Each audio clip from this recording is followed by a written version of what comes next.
bird on a tree. I'm just sitting here. I got time.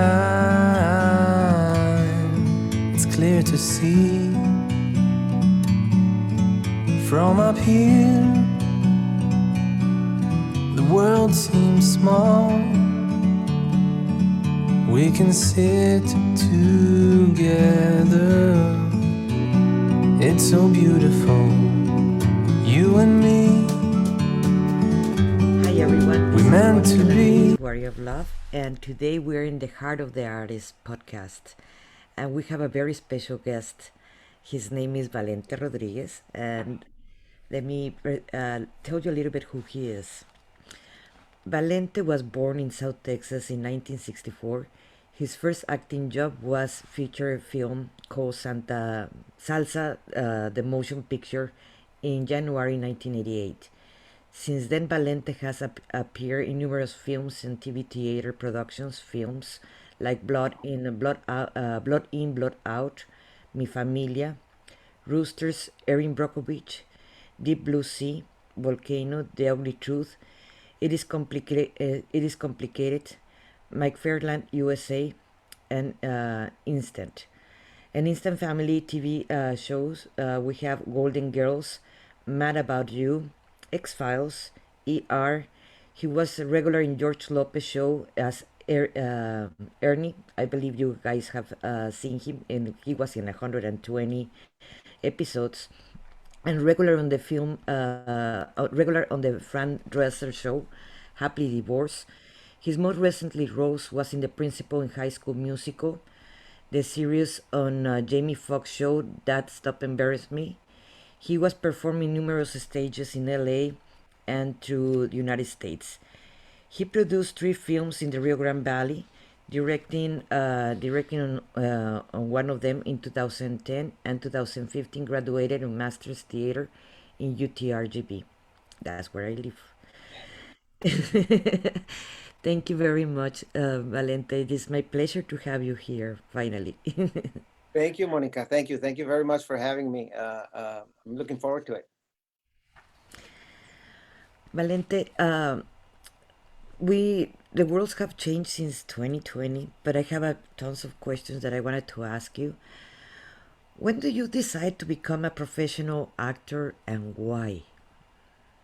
Um, I didn't. I was in acting in high school, but mostly because I was overactive. I was one of those people that was overactive in class. You would call them the class clowns, I guess, or just the people that are loud. So I got to college, and I didn't know I wanted to be an actor, but I knew I needed an education because I grew up very, very, very poor, really, really poor. I grew up a migrant farm worker. So we traveled all around the United States, had an outhouse, didn't have a telephone, so forth and so on. Very, very poor. So I tell kids, I'm gonna talk to students, and I tell them I don't remember the first thing I wanted to be, but I do remember the first thing I didn't want to be, and I didn't want to be that kind of poor. So I knew I had to go to college. And in college is really where I discovered that, hey, there's an outlet for this thing that I have, this expression thing. And I think it comes to us in a lot of different forms. For me, it came in acting. For others, comes in music. For others, it comes in dance. For others, it comes in painting. For others, it comes in writing.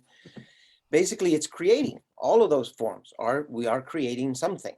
And so that's where I first gave it thought that I could make a living out of doing this thing that I'm doing, whatever this thing is. I really it didn't even have a form in my head yet about what am I going to do with it.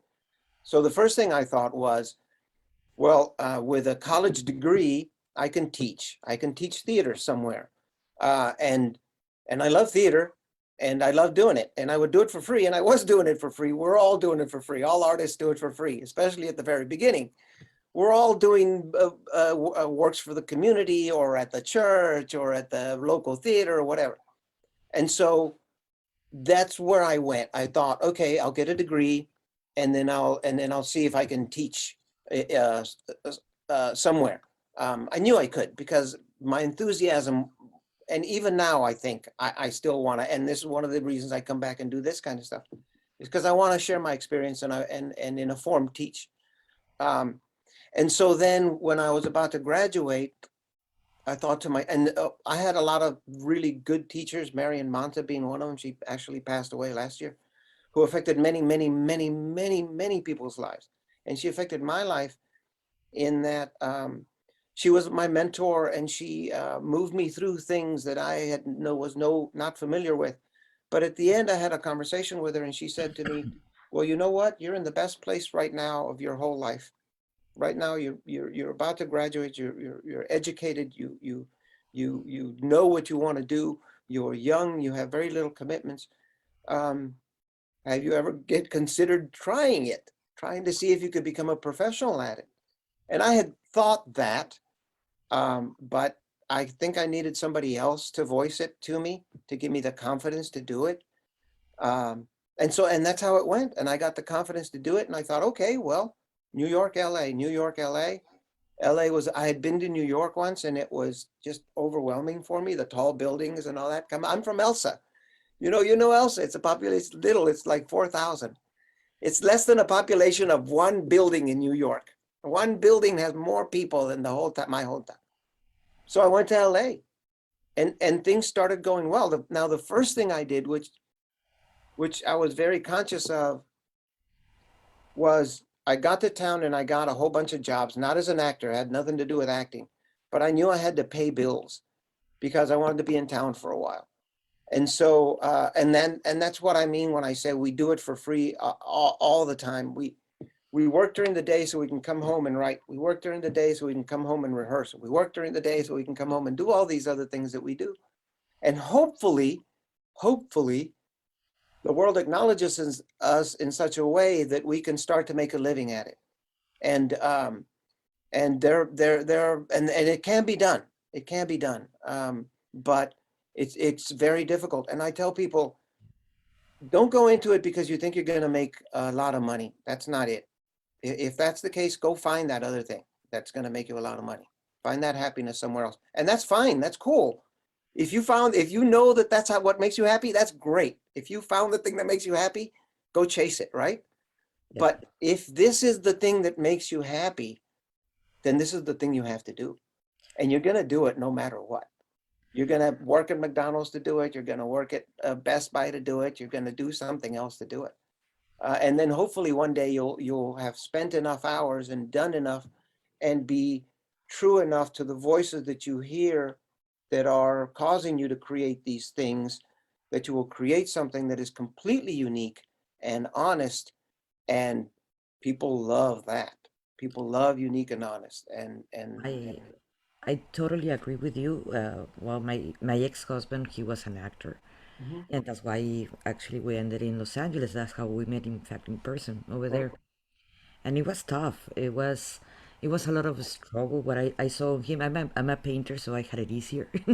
I exhibit everywhere. I did many connections, and I did great as an artist, as a painter. But I saw his struggle because it is Los Angeles. It is very, very, very expensive, and more when you're having a family. It's or you work or you eat, or you pay rent, or you go and do freebies. Mhm. It is easy over here where we are in the Rio Grande Valley because it's one of the cheapest places in all the United States. Mhm.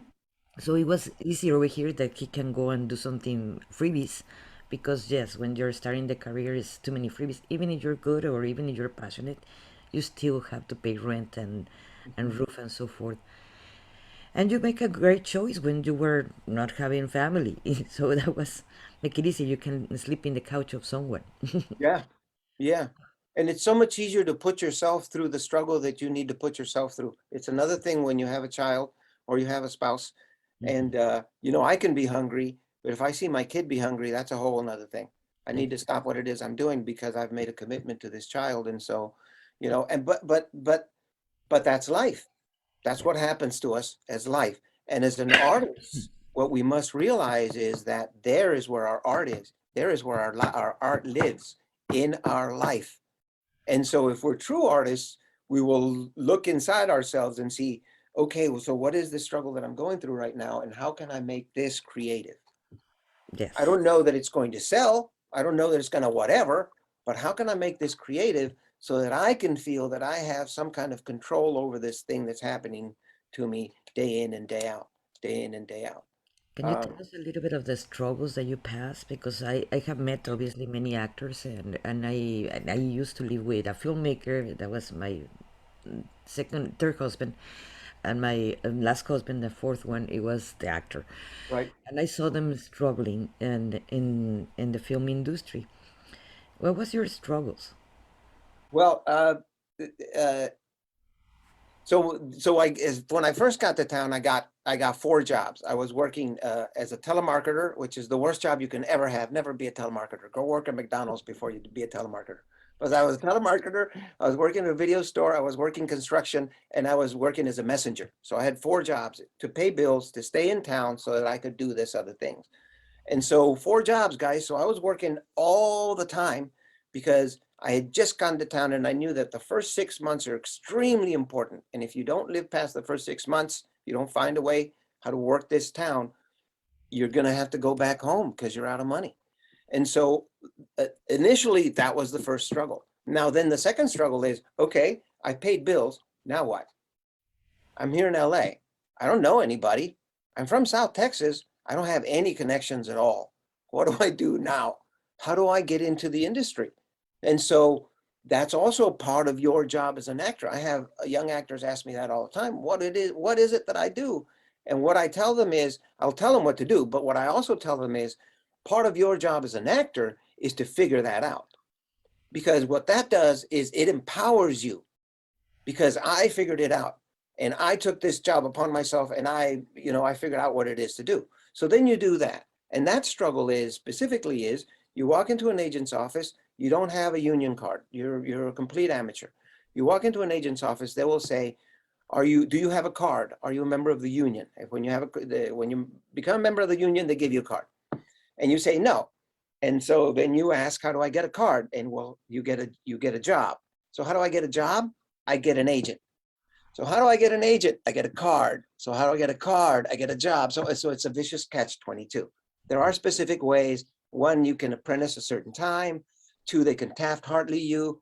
3, there used to be a backdoor through AFTRA. All those things, if you really want to be an actor, you got to go figure out. Much easier now with the internet than when I got to town 30 years ago. It was much harder to figure out. So that struggle as well. Now then, okay, finally I get an agent, and finally I start going out and going into, and the way I got an agent is, I had a VHS copy of theater stuff I'd done at Pan Am that Dr. Holly had put together for me. I got an interview with an agent who said, I can't represent you, but come in and let's talk for about 5 minutes. I'll answer some questions you might have. I said, fine. I went in there, talked with her 5 minutes. I was about to leave. I noticed she had a videotape recorder. I said, Terry, her name was Terry Lickman. I said, Terry, this is stuff that I just did in theater in college. Could you do me a really big favor? Look at it. And if I please tell me, so I can just put an end to it and go home. She laughed at that. The very next morning, she called me and said, I looked at your stuff, and I'm going to represent you. I'm not going to sign you. I'm going to represent you temporarily. I'm going to send you out on a couple of things. See how you do. Okay, that puts a whole bunch of more pressure on you, because now you got 1 or 2 auditions to be good, or else your agent is going to not even whatever. So fortunately, I got a job very soon after that. But then the next struggle, okay, I paid my bills. Okay, now I got my agent, and I'm kind of sort of in the industry. I'm getting auditions and stuff. But the next struggle is, so I'm a Latino in Los Angeles. And the way the town is structured, the way all of America is structured, really the whole freaking world is structured, is there's a hierarchy in terms of the color of your skin.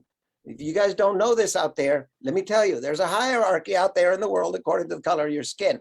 That question I was going to ask you exactly, because I noticed I was married to a Garcia. Yes. Even if he didn't look Mexican, it's still Garcia. That's I'm Rodriguez. I could be Italian. I could be Serbian, perhaps. I could be Jewish even almost, but I'm Rodriguez. And here's the story. There's a typecast. Yes, completely. There's a typecast for completely. There's complete typecast. And there's 2 things to think about in there. Stereotype and typecasting is, one is, if they can't if they can't figure out where you go, you're not going to get cast because you're not going to get called unless your talent is so amazing that you can break through some of that. And usually the people that are doing that are the people that are already stars, that are already, the Tom Cruises of the world. Okay, he's going to play a 90-year-old man, whatever. He's going to get that opportunity. You and I wouldn't get that opportunity, right? As a matter of fact, I've walked into auditions, not so much anymore, because now I got 30 years of work and they know kind of sort of who I am, but not really. I used to walk into auditions where I had two headshots, one with my name on it and one without my name on it. And so they'd get the one without my name on it and they'd call me in. And then I show up to the actual audition and they see my name and they go, "Oh, I'm sorry, this is, you can't audition for this." Like, all right, whatever. Sorry. Even it is funny though, it is. But they have this thing they send out every day, the parts that are open. In that breakdown, it'll say, submit all ethnicities, which means these are the parts that the brown people can audition for. The other parts, unless there's a specific Gonzalez or Rodriguez, in the part, we don't get the chance to audition for those. All other ethnicities don't get to audition for those particular parts, right? So then that's that struggle in that particular struggle. Now, I can tell you about the first 3.5 years where I don't think I had anything other than beans and rice to eat. And I had 5 roommates and I was sleeping on the couch. I slept on the couch for the first 2 years. I believe I saw you in the Bronson's house where there were about 15 actors or 20 Yes, actors living in there, and many of them they were in a couch. yes, sharing a house, and having a great time. Having Yeah. a great time. That's the upside is you're young, you're in a new place, you're doing what you think you want to do, and you're having a great time. Yeah. And that's what it's all about. Finding the thing you want to do and hopefully being successful and being around creative people. And To, when you're around creative people, you have a good time. to clarify, when I met Valente in the Bronson's house, he was not living there. We just were visiting No. friends. There were 15 people, 20 people that were living there. Yeah. They were all actors, but we were just visiting. Yeah. The kids from the Bronson house, I call them kids, but now they're 30 years old, 40 almost. Yeah. Because a lot of them were part of the original crew that I had put together in Texas when I did those films that you mentioned earlier. That's one of the stuff that I'm actually the proudest of, to serve as some sort of conduit for these guys and girls as well, women as well, who had ideas that were kind of like me, kind of thinking about it, but had never thought that it could be real until somebody else mentioned it to me, or I saw the example in someone else. The validation is very important, I believe, for all the artists, not only actors, painters, musicians, dancers, etc. Is the validation is very important because something that I notice in the majority of the artists in general, they are very insecure. They are very insecure and they need that validation from galleries or from places that are gonna be hiring them.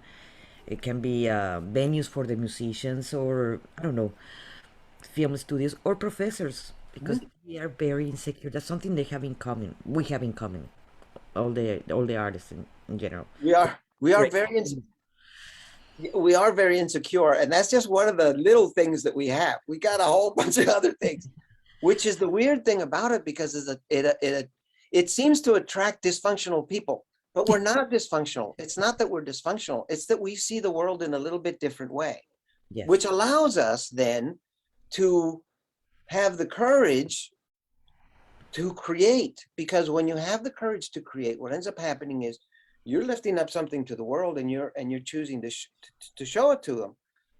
A lot of us have things we want to say, but not a lot of us say them.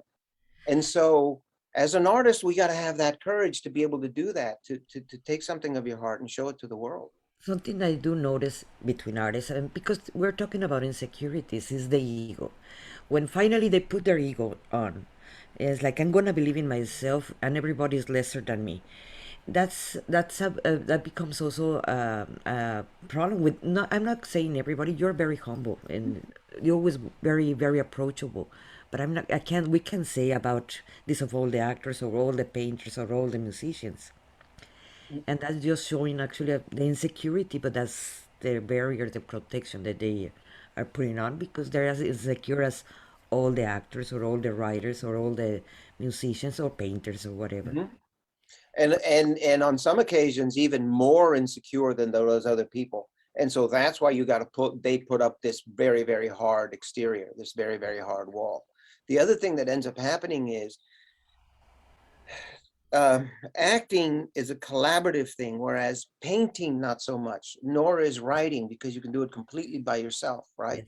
I But always in acting, you need to work with other people. And sometimes when you have these very strong people working together, then things happen, sparks fly, which is entertaining. But sometimes you get the bad reputations forming there because I'm fighting for something that I believe in the script and you're fighting too. And we start back together. And that's what the audience sees, right? But what they don't see is, first off, you and I have known each other for 10 years. Second off, you and I are going to know each other for the next 10 years. And tomorrow, you and I are going to be fine drinking beer somewhere in a bar, right?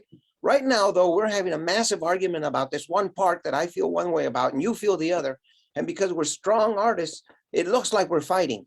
And so that's what gets out into the mainstream. And, whoa, these guys are blah, blah, blah, blah. When all it was is people being genuinely passionate about the things that they do, I right? obs I observe that so many times, and I always, all the time, I used to tell my ex, like, I'm so glad I'm a painter, and man, I could not deal with this. And I did try it with a play that I participated over here, and I was like, oh my God, I believe this is my last one. I am so used to not dealing with so much drama, so much egos, and it has to be my way. And that is so common between artists in general, and I'm glad I am a painter. You know, we have to. It has to be there. The Yes, ego has to be there. I mean, yes. that's the little voice that, eventually stands up and talks and says, it's this way, or it's that way. Because Um, most, because most of the end, you have to project yourself with the public. mhm. And the only way that you're gonna do that is you believe who you are and you truly believe the part of the role you're doing. And if you don't believe enough in that, it's gonna be showing up Mhm. at the end. So yeah, the ego is important. But at the same time, how do you do to control your ego enough to still be humble? Because you don't have that ego that you're not approachable. You're very approachable since I always met you. You're always been very approachable. You don't have that ego, but you still believe in yourself. I've seen you in movies, and I have seen you also in with George Lopez and so forth, and you still keep that cool, you know. I, you know, I, it, in- For me, it goes back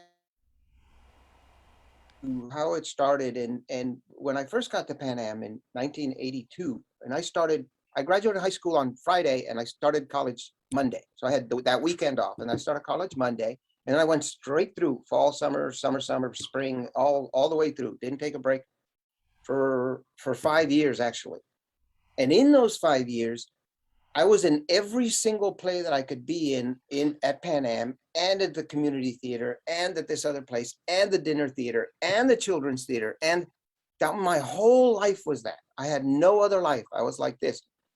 Now, yeah, I went to party. I was in college. Of course I went to parties. Of course I had a girlfriend. Of course I had these things. But theater always came first. Always. There was no question about anything. If there was a rehearsal, I was going to be at that rehearsal.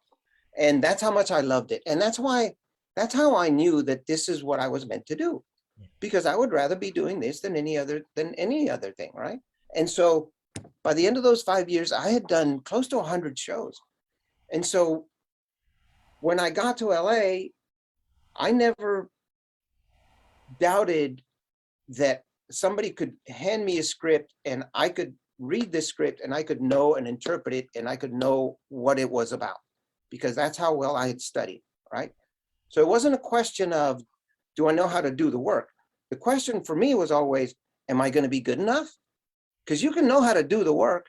You can know what red is and what blue is and what green is, but try and put them together and to make something, that's a whole other thing, right? So you can know the work, but to actually do the work, was I going to be good enough? That was my question. And very soon into my life in LA, certainly after 3 or 4 years, I could look around and say, okay, yeah, I can do this. I'm not as good as I want to be yet, because I'm still growing. You know, I was still in my 20s, and who knows what opportunities are going to come my way. But I had associated with myself with the Latino Theater Lab. So, and that was a theater group that met pretty much every day, and we had, and it's still here. And actually, I'm trying to hook back up with them next year. They're still here in Los Angeles. And so I had hooked myself up with the people who, if I needed more training, here's where I was going to find it. These are the people that were better than I was, that I could learn things from. And so being confident in knowing what it is I could do, that's what gives me the ego. The humbleness comes from understanding that as good as I think as my ego thinks I am, there are other people out there that are just as good. And some of those people are even better. So if I want to be that, if I want to move to the end of my journey in a good way, I need to be open and learning. And I cannot be open and I cannot be learning without being open. And if I'm not approachable, if I can't make connections, individual connections and connections with the audience, then I've lost that piece of me that's my learning component. And then, you know, that's it. You stop learning, that's it. You stagnate. And so now you're happy with where you are right now. Great to stagnate, but not as an artist. You want to keep going. And that's the other beautiful thing about it. You can create forever. It's not like, oh, you know, Troy Aikman, you're 37 years old, you got to quit the thing you love. You know, it's not, nobody's going to come tell you, you got to stop. Well, they might tell you, you got to stop, but you don't have to stop, right? You can keep doing what you're doing. And that's the beautiful thing. And we do. And the beautiful thing about the Latino culture is we come from a place where we've been doing this for generations, forever. It's just that now we have an opportunity to be professionals at it. We were telling stories around campfires forever. We were painting pictures on walls forever. We've been doing dances forever. We've been performing forever. You know, all the parties, all the pachangas in the Rio Grande Valley, that somebody pulls out an accordion, somebody pulls out a guitar, people start singing, people start telling stories. It's in our nature. It's who it is that we are. And so it's a beautiful thing that some of us can do it and actually make a living at it and actually get paid. Because here's the deal, there are some extremely that should be heard, that will contribute to all of us in very, very loving ways. I don't know who or what those voices are, but I know they're there because I know that I was there. And so I came from somewhere, and there's these other kids coming as well. And like those kids at South Bronson, I know that Ali's working Westworld now. And that's amazing. You know, that's really, really amazing to think that you come from a little bitty place. People used to call it the back end of the United States, you know, the butt of the United States. But you know what? The cheapest place in all the United States to live. The other day, someone asked me something like that. And why you exhibit all around the world and why you're here in McAllen? Like, well, it's the cheapest place to live. That's why I live here for now. Right. Well, here's the thing that I find about the Rio Grande Valley. And if I were a writer or a painter, I would still be there because it's completely unique of any other place. And now not nearly as much in the last 10, 15 years. But when I was growing up there before the internet, and we only had 2 channels on the TV, and there was 200 miles from San Antonio to Texas, and you couldn't get there at sometimes because it was flooded or whatever. we truly felt like a little Noah's Ark floating out there in the middle of nowhere. We were still Americans, but we're really Mexican. But no, we're Americans, right? Going over to Mexico more than we came over to the United States. We go to the dentist, we go to the barber, we go to all of that over there. But because of that, it's acted as a little incubator for stories and for images. Have And that is, in terms of being a writer, though, that kind of unique place, that kind of, and the stories that happen there, those are the stories that are the truest and the most unique, and the ones that are going to be, for me, the best of stories. And so that opportunity is still there, I believe. But it's getting diluted with internet and all this other kind of stuff coming into that world. I wanted to ask you, have you acted in outside United States? Well, I mean, yes, I just got back from Cancun about a month, maybe 3 weeks ago, doing a show called, it's a reboot of a show that used to be called Brothers Garcia. Now it's going to be called The Garcias. And it's them, so Brothers Garcia was three brothers and a sister. Now these 4 characters are 20 years later, and it's their adult lives. But So I is was it, just there in Cancun. is Monday? it de los hermanos García, los tres García you're talking about? Mhm. The old movie of the Pedro Infante? Oh, no. This was a TV series done 2003, I think. 2003, 4, and 5. And then it was canceled. It's produced by a guy named Jeff Valdez, who's got a lot of other stuff, a really big time producer who's done a lot of Latino stuff. Really cool guy, really neat individual. And so I've done that. Back at the beginning, when I was doing a lot of theater, I did a tour with the Mark Taper Forum, and we went to Russia. We performed in Moscow and in Rostov, and so I've done that. But other than those 2 places, no, I haven't gone and done performances in other places. How is different the acting gigs outside United States and in United States? Like now Well, you're in Russia, you did in it. Russia, but this was a long time ago, so it might be a little different. But the cool thing about Russia was it was a company. They had a company, and so the company had a whole building, and the building had the theaters on top of the dormitories at the very top, and then in the the little further down, it had like a laundromat and workout place, and then further down it had a market, and then at the very bottom it had the theaters, and then rehearsal spaces and everything. And if you qualified for this program, you went and lived there, and then were an artist, and you could paint, you could sing, you could do all kinds of other things. But then everything was paid for. And so you never had to think about, once you qualified, you never had to think about, how am I going to pay bills? No, I'm an actor, or whatever it is. I'm in this place. And so that's a big difference between what they were and what we were. Now, I also went to go see other performance pieces when I was there, and talk to other people in theater companies and acting companies, and their dedication to the work for work's sake seemed to be at a higher level than our dedication to the work for work's sake.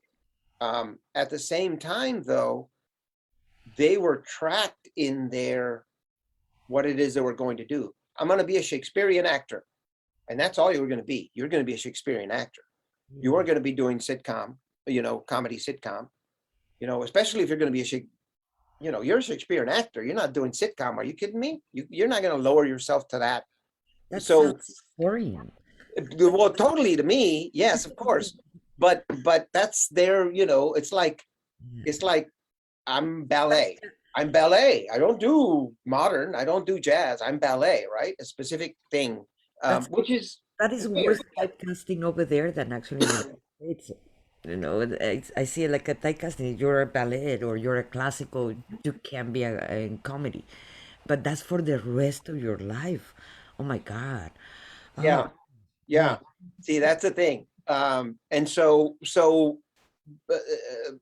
and generally that's it's not always like that, but that's generally the Eastern and the Western philosophy, right? The Eastern philosophy is more of I'm going to more classical trained, and the Western philosophy is no, kind of seat of the pants. Throw blue on there. Let's see what happens. I don't know, let's find a way. Let's throw energy at it and see what happens, and then we'll go from there.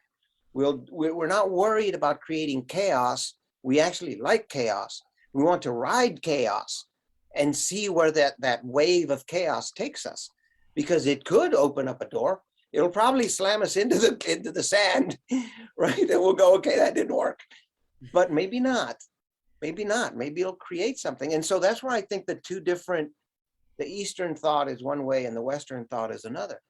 And it's funny because sometimes I have these discussions with fellow actors or fellow artists, and they're like, yeah, man. I'm like, a lot of people, and when students are listening, they're like, why do you have those thoughts? Why aren't you just thinking, how does my hair look good in this part? If you're an actor, why aren't you just thinking, oh, do I need to cry here, or do I need to?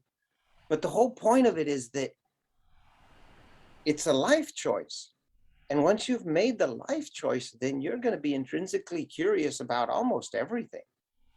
And you could end up wasting a day or two or three or a week thinking about that one thought that's stuck in your head over and over and over and over and over and over. But you know what? So what? There's a lot of studies these days that say we need downtime. We need that sort of time. Our brain needs that sort of time. I remember when I participated in this play of Germa. Mhm. It was completely against who I am. Very society, very machist, and I was one of the horrible sisters and so on and so. Mhm. And it was like it was my first time acting, and it was like, why I say yes? Like, this is so horrible. I have to be the mean one when I go so completely. And I was like, oh my God, I understand that I say yes, first of all. And second of all, I have to understand, I have to do this role, even it goes against who I am. Mhm. And I have to understand actually the character of being the horrible woman in a macho society that I have to be against someone that goes completely against totally my personality and my way of thinking or being.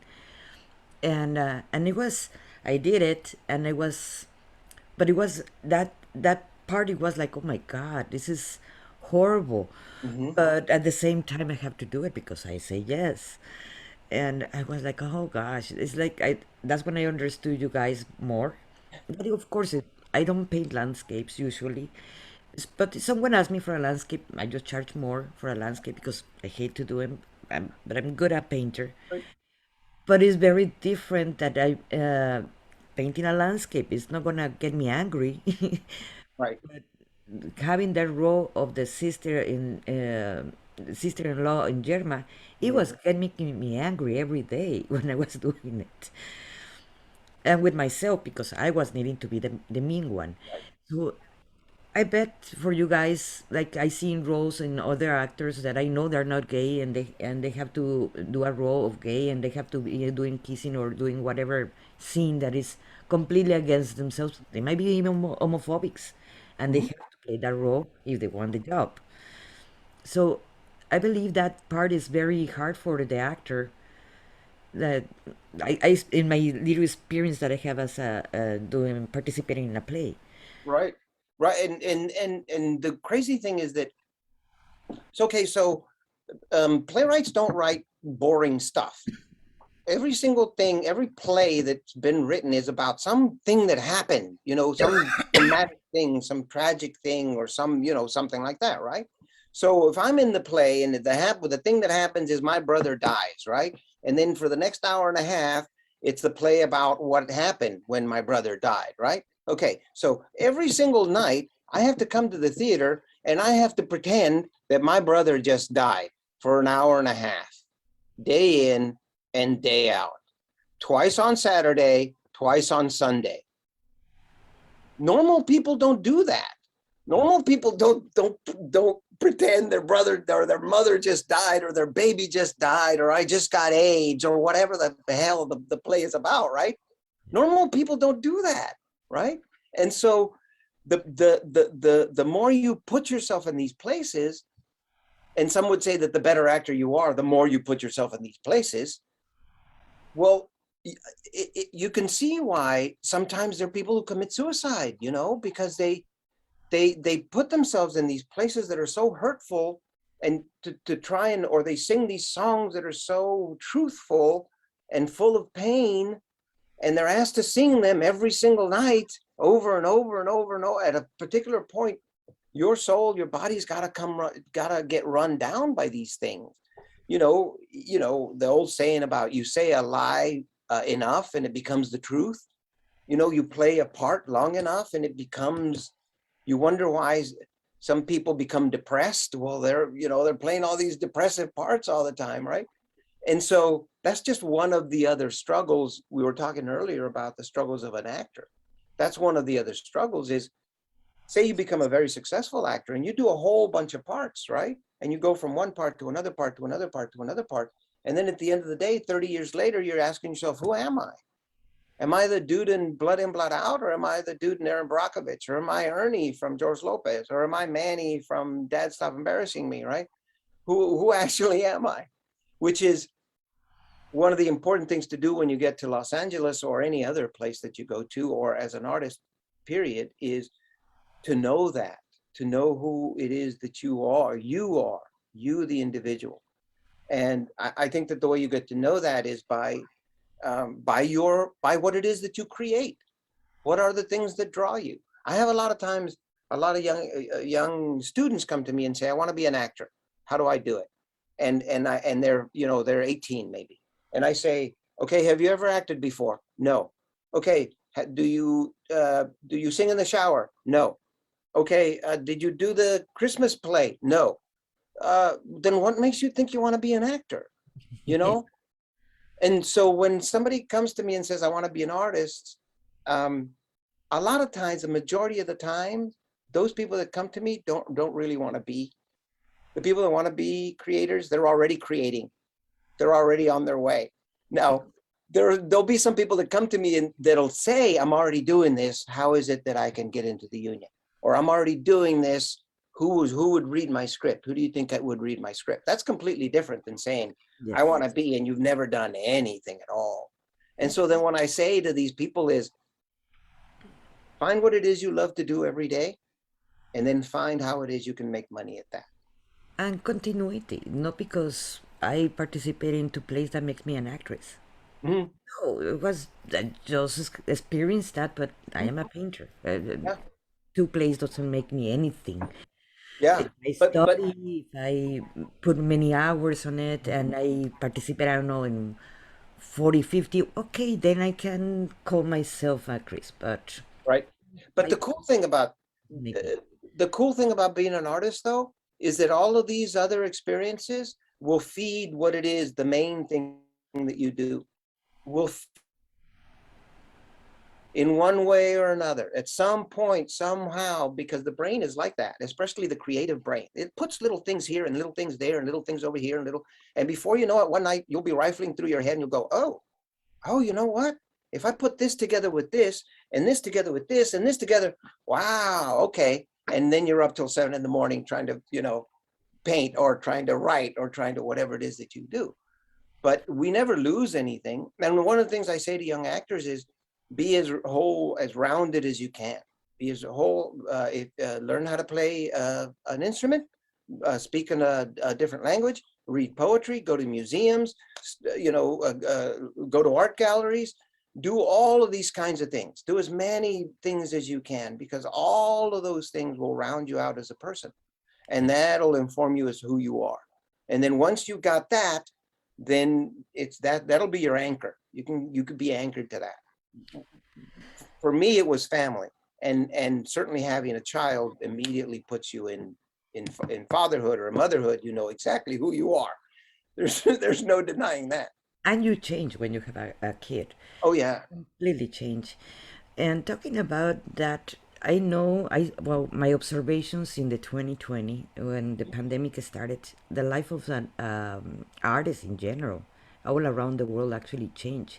Hmm. The people do not understand how drastically the job that we had, the security income that we had, in a way, it changed it. Yeah, So, how did it affect you in your position, the 2020 in the pandemic, when we I were in was lockdown and so forth? I was very I was I was very business wise. I was very fortunate because I booked a job in March 2020, worked 1 week, and then they put us on hiatus for 6 months. But it was with Netflix, and Netflix had a incentive, or not an incentive, but a stipend program. And so I got some money for that. And then we came back in September or something like that, and was able to finish that job. So I was able to work and get paid while most people were not working at all. Now it was really hard because everybody, we did the whole PPE and we did the testing, we did all of that kind of stuff. People were wearing masks and face shields and gloves, and we were wearing watches that would beep and buzz when we got too close to each other. And it's the worst way to work in terms of, I'm in the medium where I got to see your face because I got to see the lines that you're telling me, and I got to see if it's smiling it or you're not or whatever it is, and I can't see it, and so it was a worse way to work. Now, along with that, as individuals, as actors, or as human beings, we're also going through the thing that the rest of the world is going through. So I had family members die from what was going on, and not just family. I have a huge family. My God, I have 10,000 cousins. And so, several family members, and so that's affecting you because it's affecting you as a human being. The weird thing is that other thing gave me kind of another place to be. And so while COVID was affecting the rest of the world, when I would get into work, that was, although while I still had the remnants of COVID, it was at least this other world that was taking my mind away from the daily stuff about a funeral to go to or some other kind of sad announcement kind of thing. And so I started singing and did a YouTube thing, and some of it was for the audience, but a lot of it was for me because I was also going a little nutso because just the whole thing is just crazy. If I don't bad remember, you were doing recipes online in your I was cooking zucchini. I'm still cooking. I just made zucchini today. I made chocolate chip zucchini. But yes, I was doing all of that because you know what I think it was is um, I was missing the connection. Yeah. That live, especially for actors, because like I said, we work with someone else, and so you get this live connection every day. And no, with COVID, we didn't get that, and so all of that turmoil, and you try and stir it all together and make a life out of it, and you start to see how some individuals can lose their footing, can lose their journey, can lose the idea of who it is that I am and where it is that I'm going. Um, You were so you were mentioning before on off camera before we started that now uh, the majority of the studios you send in the tape, you send the film, or mhm. you're not doing it on live like before, right? Yeah, no. So beforehand, there would even be times where you would, whenever you audition, would go in to see the casting director and the producer or the writer or the studio execs. And sometimes even you would even go just audition for the casting director they would call it a meet and greet, so that they would get to know you, you would get to know them, you're fresh in their head, and some part comes up and they might call you. Um, all of that was face to face. All of that was in person, and in terms of commercials as well. But now it's all taped. The last in-person audition I went to was a year and a half ago. I think it was in February of 2020 almost. So yeah, and I think it's going to stay that way. I'm actually now, if you guys see behind me, I'm in my back room, which we've turned into a studio. So I got lights, I got a camera, I got a backdrop over there, a little blue thing that I pull across the thing. And what you do is they will send you the words, and I turn on the camera, and my wife reads the other side, the dialogue, and then I read one side, and then we go on the computer. We use a thing called We Transfer. We put it all together, and we send it in, and then they'll call and say you got the part or you didn't get the part, which is crazy because much harder for young actors, because it's so much easier to get the part, get the script, and go in. They have the camera, they have somebody else to read with you. There's the space already. All I got to do is drive to the place. Now I need a space to film. I need a camera. I need somebody to read with me. I need a computer to put it all together with, to send it into the place. So it's a lot harder in that way than it was before, when we used to audition face to face. But it would not be easier, like people, like let's say people that live here in the valley that we're pretty far away from Los Angeles, that they're actors that they just can do the casting like that and just send it. Yes. And The, there are, yeah, and there are apps that are just coming out now that are allowing you to do it on your iPhone. And so you probably already know about this. They have these round lights, and you put them on the thing, and the light, and then with the app, you put the scene together and you send all that stuff off. Now, the upside to it as well, though, is you see it. You record it, right? And then you can look at it and go, oh, that's not too good. Let's do it again. So, and you can do it as many times as you want, as long as you get it done by the time you're going to send it in. yeah. So that's a big upside. That's a really big upside. And then as well, not just in terms of a specific part, but it's always a good idea to look at yourself and be objectionable about what it is, not objectionable, objective about what it is you're looking at and how is it best. For example, I'll give you a quick example. If I'm doing a scene and all you're seeing is this, then that scene is not going to be very effective. Yeah. Because what's going to happen is all you're seeing is me blinking, but I don't know I'm blinking until I see myself on video. Then I go, oh, I was blinking way too much. What am I doing? I just got to look at the person in the eye instead of blink, blink, blink, blink, blink. That's so much more powerful to just look at somebody than to be going like this and like this and like this, right? And so that's a real quick example. You turn on the thing, you do the audition, and you look at yourself in an objective way and go, oh, I'm blinking way too much. Or why am I looking that way when I said that? Man, I should be looking right at the person. That's a strong line, right? And so you kind of sort of direct yourself. So that's the big upside to taping auditions and taping yourself, period. I would suggest you do that if you haven't yet. I have another question that someone the other day we were talking about those, and I believe you're the best one because you're being typecast, and we just talk about that. And do you think the politics, how the country went, it did affect the jobs in the acting gigs for films and for Latinos? I don't think so. In terms of Trump, you mean? Yes. Yeah, I don't think so. As a matter of fact, I think Hollywood leans the other way. I think all of arts leans the other way. I think arts leans liberal rather than conservative.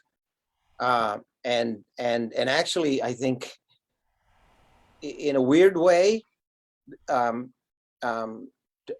Trump is um, um, moving us forward, and especially those that have something to say. It might be a good thing that this particular individual appeared at this particular time, because now you have he pushes people to have opinions. He pushes people that I don't agree with him at all. Don't get me wrong, I'm not saying I'm not behind them at all, period. But what I'm saying is that when you have something that's, in my opinion, evil like that, then you have people want to stand up and be good to fight against it. And so in that way, I think that it was a good thing. It didn't, I don't think it affected the casting, not in as far as I'm concerned. And Hollywood, like I said, always leans left. And a lot of times there were projects that were done specifically to counteract his movement. And so no, that's not to say that Hollywood is like, we're going to cast everybody. That doesn't happen. Hollywood's got its biases, and Hollywood's got its stereotypes, and Hollywood has its typecasting.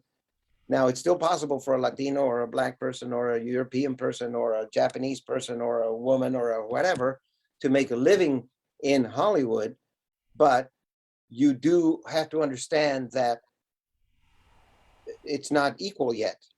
And I don't know that it will ever be equal, but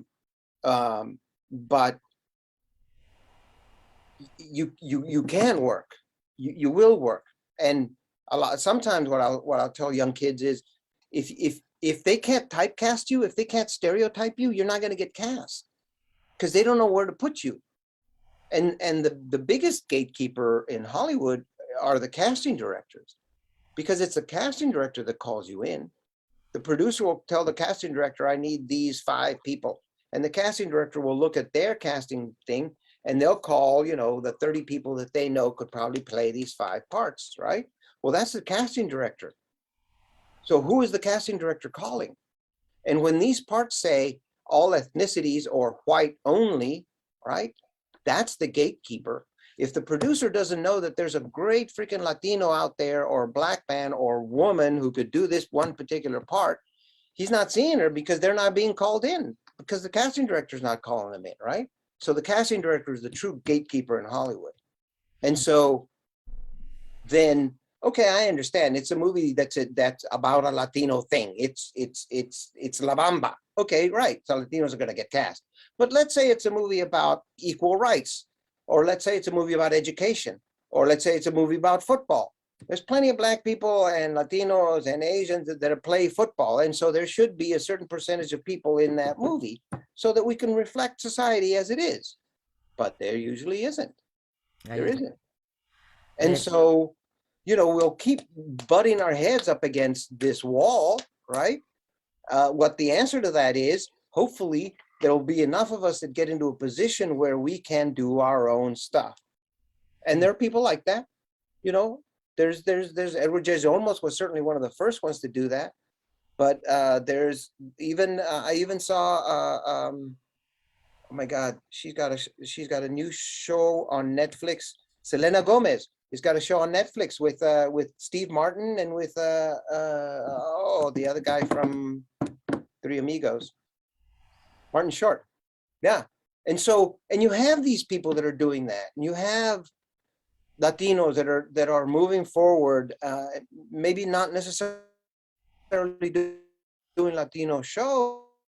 It's this idea that a Latino, in Hollywood anyway, that a Latino face can carry a whole show, can sell a whole show. In other words, people are going to tune in just to watch George Lopez, or people are going to tune in just to watch Isai Morales. People are going to tune in to watch Jimmy Smits, right? And so those are the people that get those opportunities. The more we have there, the more opportunities we're going to have. Hopefully, the more Latino shows, the more Latino actors, the better training we get, the more experience we get. Therefore, we can have a bigger representation. But whether it's ever going to be fair, it's a business. So how can you dictate to a business, a private business, what they should be doing? I understand. I do hate it in that part. I being typecast in as a painter in Taos. I was not brown enough to be Mexican, so I was not as even after I asked for my work in there. And when they saw me, they choose the work and everything, and I took it. And when Mhm. they saw me, it's like, "Oh, you're not Mexican." I said, yes, I am. And they said, "Well, you're not brown enough, and go back with your work." And I'm like, "Oh my God!" It's like, and it felt horrible, Right. after driving 1,000 miles with your Yeah, paint, yeah. and it is horrible, being typecast. But apparently, in the movie industry, you want to be typecast. Well, you certainly want to work, right? And so if they can't, if you don't look like a gang member, or you don't look like a this, you don't look like a that, you're not brown enough, you're not tall enough, you're not short enough, your mustache is not big enough, your ears are too big, your hair is not blonde enough, whatever it is, this is an actor, this is me, right? At least as a painter or as a novelist, oh man, I don't like the words you wrote, right? Or I don't like the painting you painted. Well, no problem. I'll paint you another one, or I'll write you something else. But as an actor, it's like, I don't like you. Well, there's not much I can do about that, right? Because I'm me, right? I can't unzip me and, hey, I'm somebody else now. But again, that's where your ego will protect you. That's where your ego will go, you know what? That's fine, but this, that, and not just your ego, but at the very beginning, it's your ignorance. It's how little you know. Sometimes it's protecting you. Because if you knew how hard the journey was going to be at the beginning, Yeah, yeah. you might not have taken it, I agree. but you were so in love with what you were doing and didn't know enough about it that you jumped, right? Regardless of how I'm going to land, who cares? I'm going to jump because I love it so much, right? And sometimes that also protects us, that innocence. Um, and so eh, Yes. the main thing that I always say is, look, what is it that you're feeling in your heart? Where do you feel creative? Do you feel like you want to say something, or do you just want to be famous and make money? If it's that, go do something. There are other ways. Go be an influencer on the internet. There's so much easier ways. Go be a Kardashian. They don't do anything for a living. They're who they are for a living, right? Go try and be that if that's what you want to be. Yeah, Because if you're trying to be this, it's going to cost you your life. yeah. And if it's not important enough to you to devote your whole life to it, then don't. I Go agree. be happy. Go make money. Go sell donuts for a living. At least you'll have donuts in the morning, right? Yes. Empanadas in the morning. What projects do you have any projects coming up soon? I have, well, I was in this thing that I was telling you about earlier, a new show that's a reboot that's called The Garcias. Now I'm going to be in one of their episodes. I had the Jaimie Foxx show, but it got canceled. And so, that's how it goes. Um, I have a couple of scripts that I've written, and one that's being considered, and one that we want to try, and a movie that we did actually back in 2010 that we want to move to a series. Um, and hopefully we're going to be able to pitch that. It's the Scavengers script that we had that we've the rights have retained back to us, and so now we're going to and we've already done it. Actually, we've already written it out. David Rice has already written it out, and so we're doing that, and then auditioning, just still going out for auditions and trying to. And I have a 14-year-old, so that's my whole other life of dad. Um, and that's pretty much it. I keep trying to. I mean, I was at the Broad the other day, and then want to go see the Van Gogh that's going to be at LACMA, the big museum in LA. But I'm always going to museums, and I'm always going to, and hopefully I'll be back with the Latino Lab as well. And that'll probably be a 1-year commitment. They have a project, but this whole COVID thing really messed everything up across the board. Yeah. We were going to do a stand-up concert. We were going to do a whole other thing, and then on top of that as well, not just the fact that, okay, well, now you're not working and you're not getting money, not just that, but then the emotional stability of you're not seeing your friends anymore, and now I think I'm going crazy, and or whatever it is. that as well. I mean, I think it truly teaches us that we're social creatures and we really do need each other. We Yes, that's why can't get I away from it. dedicating more myself and after COVID, life coaching. Hmm. I got a NLP certifications. I got a bunch of, and I start working helping people because Yeah, I saw that coming. I saw that coming, and I started working with people to this day. Yes, it's I still tough. do It really these is. things, but I believe it is important the mental health, Oh, sure. people needs help right now. Yeah. Yeah, we do. And hopefully what's going to happen is we're going to the whole, we also, here's the other thing that very strong in the industry as well. And for us and for you and I as well is the whole internet thing. You and I didn't grow up with the internet. We were 25, 30 by the time we really figured out what the heck was coming on. And then now, okay, now we're here and now we're Zooming with each other. Before But the Google, But the kids that are born now, or the kids that were born in like 2010 or 2000, that have grown up completely with the internet, that's a whole nother life yeah, that you and I don't understand. We grew up with trees and birds and stuff, and they're growing up with this screen. And then especially last year, where they couldn't go to school, and now they had to be on the screen 8 hours a day, and some of them were on the screen 12 hours a day. And so that's one of those things like the meteorite that hit the earth that killed the dinosaurs. It's one of those big time changing events. Now you're going to show a kid. And I remember reading a story about somebody showed a child a corn, but with the husk on it, not the corn, not the cob, con todo el husk, ¿verdad? And the kid didn't know what it was because they only knew corn, peeled corn. That's the only way they knew it. And so I'm wondering if we're moving towards that place where, you show a kid a picture of a tree and they're going to go, I don't know what that tree is. I don't know, but you show a picture of a fire hydrant on a game or something. Like, oh yeah, I know what that is. But I think that as artists, our job is to make sure we don't lose that connection with that real world. like I always mentioned, artists, we are storytellers of our Mhm, time because that's what we create, that's what we mhm. paint or sing or dance or whatever. And we're telling the story where we are living right now. And what I did with my 14-year-old that I have here, that you met her over there, Mhm.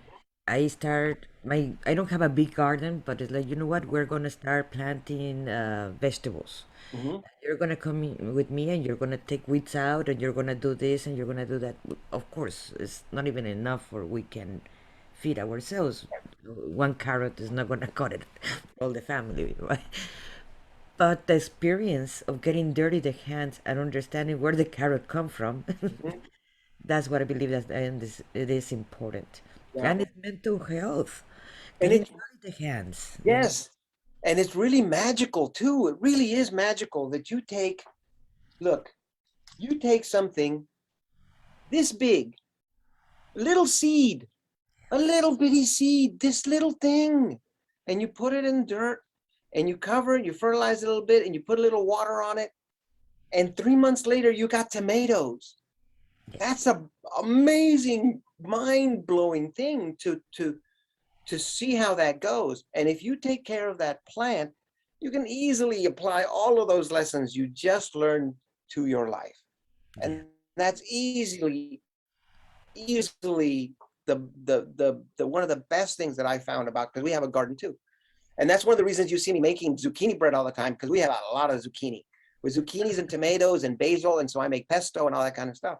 But the idea of, because that's creating. Now, you're not necessarily an artist, but you are a craftsman and you are taking care of a plant and you are showing love because you're going to water it every day and you're going to make sure it doesn't die from too much heat and you're going to make sure you fertilize it and you're being careful, you're being kind to the plant, right? And Yeah. so in that way, being a gardener can show you, and certainly now with what we have in terms of climate change and the weather being all crazy, and now we have to realize what it is that we're doing to the earth and where it is that we're getting all these things and how it is that we need to change to live in the world that we want to live in a kind, helping world that everybody has enough. Everybody doesn't have to be rich, but everybody should have enough, at least, Yes. water and food. And Yes, a place to stay for sure. And so I don't know these 20 years and what's going on in Afghanistan and what's going on in China and what's going on. But what I do know is that the toughest times in history have produced some of the best art we've ever had. yeah, And so perhaps we need to be in dire situations in order for us to look far enough inside ourselves and voice and be courageous enough to voice those things and put them on paper or on a canvas or in a song or in a dance. And that's what excites me about what I see. Is I see a lot of people who are taking to the streets, who are saying, this isn't fair, who are writing novels, who are doing movies, who are writing plays, who are painting, who are doing all kinds of stuff to stand up for what it is that they believe in. And that's a great thing. I think that that's a great thing.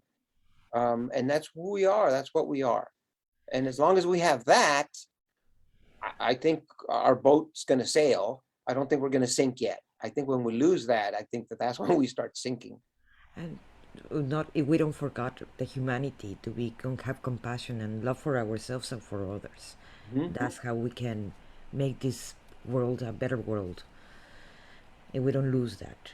Yeah. If we lose that, we lose everything. Yes, I completely agree with you. But I think that that's where and that's why I think we need art.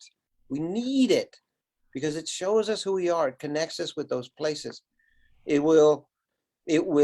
It's the thoughts that everybody already has in their heads, and people aren't quite have the energy to put them on painting, to put it on a painting or to write the words.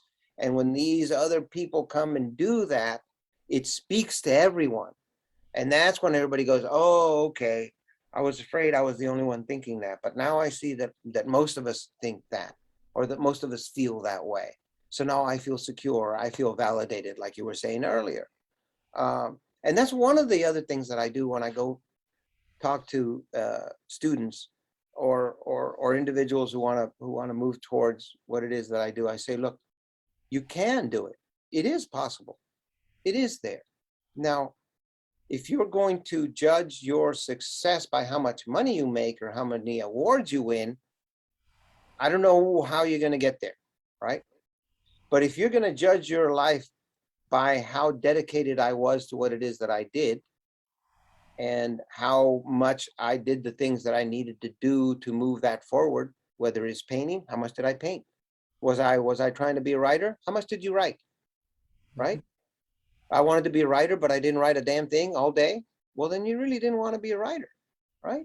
And so if you judge your success by how dedicated you are, which is the way I choose to judge my success, to what it is that you're doing, then you're gonna live a life where you're gonna meet exceptional people with live minds and live souls, and the thoughts that they're gonna put in your head are gonna be amazing. It just is amazing. And not only that, Back and forth, back and forth. Very excited. not only that, learning from your own mistakes. That's what it Mhm. makes you grow. If you observe your mistakes as, oh my God, I will not be an actor because I did so many mistakes. No, learn from those mistakes and make you be a better person, a better actor, a You do. better human being. Yes. I Yes. fail every day. I tell them as with that as well. Every single day I fail. I have failed much more than I've succeeded. Much, much more. I'm probably at about 85 to 15. I've failed 85% of the time and succeeded 15% of the time. But at the same But time, like you're you learn. saying, it's learning from those failures. And Yes. that's the fact that I could be successful 15% is because I learned from that 85% where I didn't happen. What am I doing wrong? Or what can I do better? Right? And that's the life of an actor. If you're working 15% of the time, you're doing really, really well. the numbers are terrible, terrible, terrible, terrible in terms of acting. So like 15% of the actors make more than $25,000 a year, 15 in Los Angeles. And that's not enough. That's not even enough money to survive in LA, 25 a year.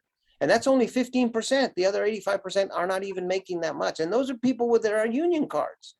Those are people who are, can actually, call themselves actors. I have my union card. And so that's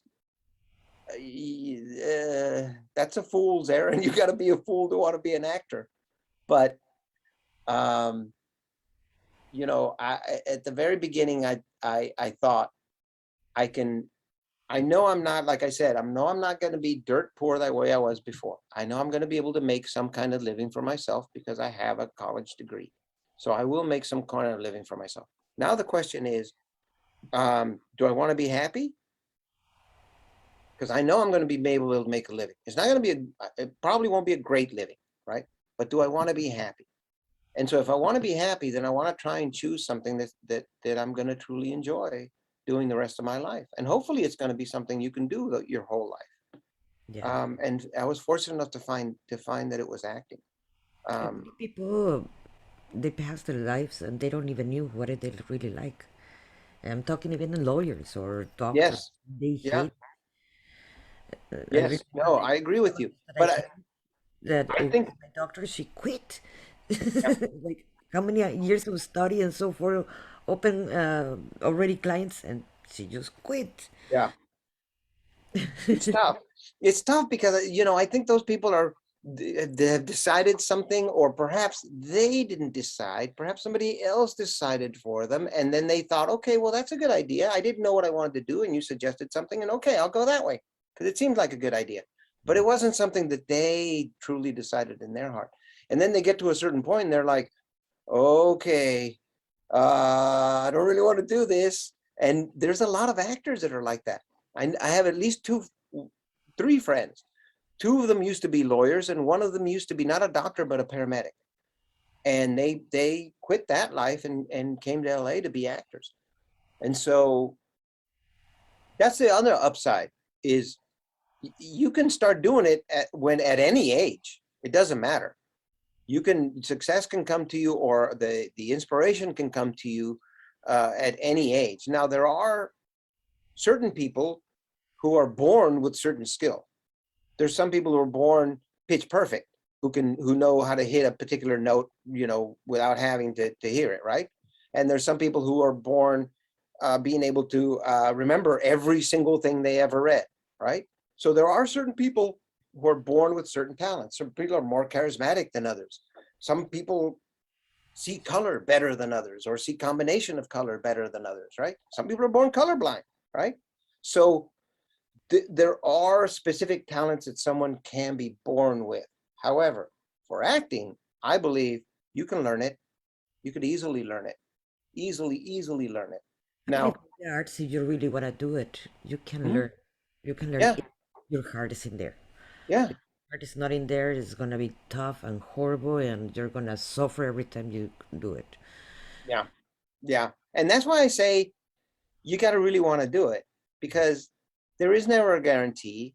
And probably actually the only guarantee is you're going to suffer. That's just how it is, you know? And so the question is, do you want to do the thing enough so that you will put yourself through this thing?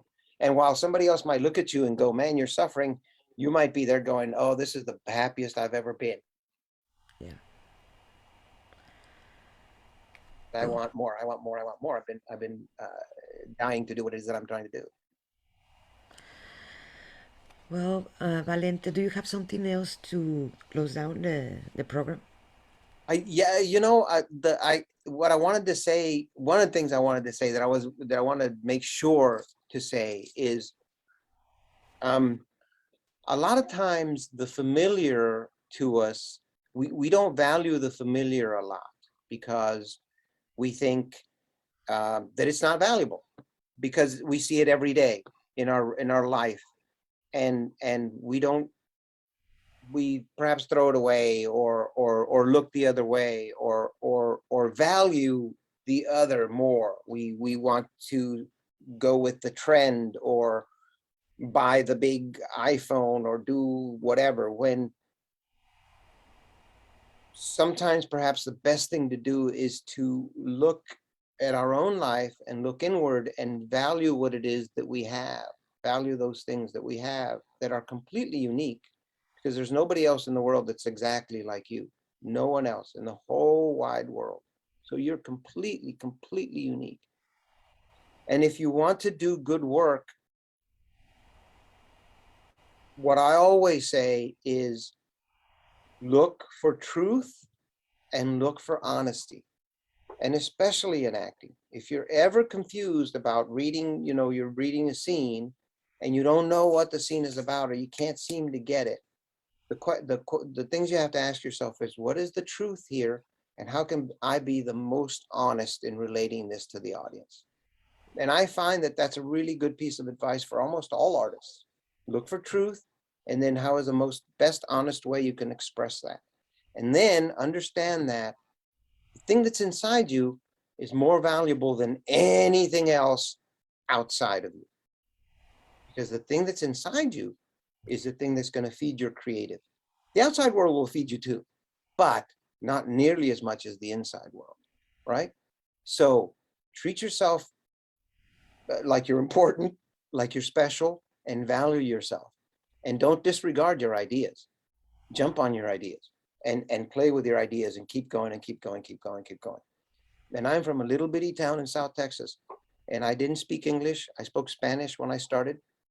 And I grew up without an outhouse, and with an outhouse, and I grew up without a telephone, dirt poor, where there were 10 of us and we were making maybe $8,000 a year. I'm from the worst place that, in the United States anyway, that you would think this person is going to be successful at that. And yet here I am. All right. So don't build your own walls. Let other people, say you can't do it, but you don't stand in front of yourself, I guess, is the short way of saying all of this thing I just said. Don't stand in front of yourself. Value yourself. Be good to yourself, and believe in yourself. And then create, do. If you say you want to be, then be. Go be. You want to paint, paint. You want to sing, sing. You want to write, write. You want to act, act. Go do. And if you don't do those things, that's your consciousness telling you, your subconsciousness telling you, you really don't want to be this, which is fine. Go, go find it. Go find it. I love those words. Yes. Compare yourself with anyone and be original. Yes. Thank you. Be original. Thank you so much, Valente, for those kind words, and I hope it helps everybody. And thank you for our the people listening to us and hearing us and seeing us. I'm sorry, and I appreciate your presence, and for the people that are going to see it in the future too. And I'm just going to make the announcement for tomorrow. Tomorrow in Soul Talk, we have Cassandra Kumara. She is a galactic light language shaman and blueprint keeper and frequency holder. And the next week we have in the Heart of the Artist podcast, we have an artist from Los Angeles that I met over there. His art is amazing. He is a visual artist, and his art is really amazing. And we're going to have him in the next week in the Heart of the Artist podcast. And I am starting a new mini class that is going to be free for 3 days.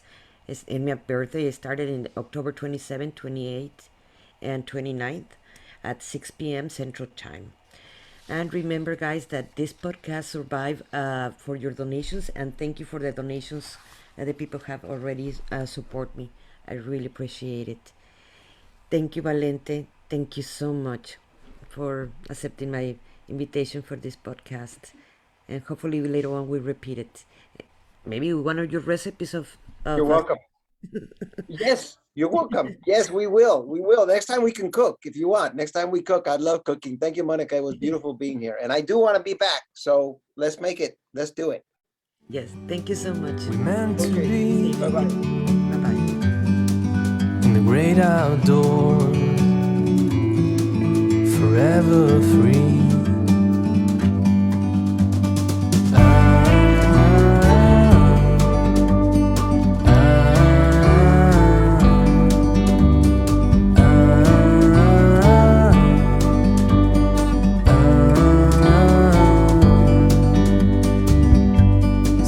Sometimes you need to go and take a step back to see the truth around you. From a distance you can tell